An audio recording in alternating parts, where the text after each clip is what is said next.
Hermes is the god that wakes up and chooses violence. Welcome back to Mythology Monday. Today we are going to be moving right along in the series and covering Hermes, and honestly, he's one of my favorites, and he won our votes last week. Hermes is one of the 12 Olympians and is best known as the messenger of the gods. But he's also the god of travelers, thieves, luck, and transitions. And one of the most interesting things about Hermes is that he can actually travel between worlds. He travels between Olympus, the mortal world, and the underworld, and he's one of the few gods that can do that. His birth story is one of my favorites and absolutely embodies who he is. He is the son of Zeus and Maya, who is one of the Pleiades. He was born in a cave on Mount Selene, and immediately after his birth, he actually sneaks out of his cradle and immediately starts causing problems. As a newborn, he steals Apollo's sacred cattle, and he does it in a very interesting way.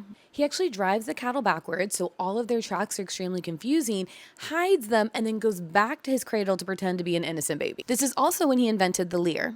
He finds a tortoise shell, actually hollows it out and turns it into that instrument, and then gives it to Apollo as reconciliation for stealing his sacred cattle. This myth really shows him as a trickster, but it also shows him as a god of invention, negotiation, and even trade. Another major role is that he acts as a psychopomp, which means he ferries the souls from the mortal world to the underworld. Even though Hades rules the underworld, Hermes is one who actually guides the souls there. He really is a god of thresholds from life and death, message and meanings, and then also the mortal and divine. He is also often named the father of Pan, who is a wild god of shepherds, flocks, and rustic music. Pan really follows in that musical trickster line. He actually invents a syrinx, or known as a pan flute. He crafts it from the marsh reeds that this nymph turns into to escape his unwanted attention. Hermes also appears in a lot of famous myths to help gods move the story forward. In the myth of Perseus, Hermes actually helps him by giving him the gift of guidance.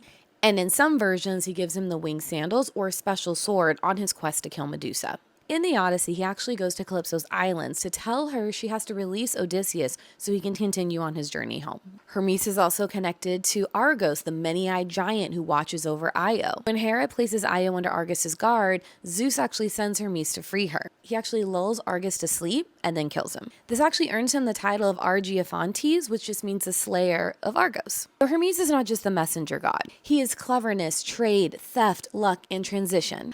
Basically, Hermes is the god of side quests. I would love to know what you think about Hermes. Make sure to drop a comment below, and let's vote on who we should do next week. I'm thinking Hestia, Dionysus, or maybe Ares.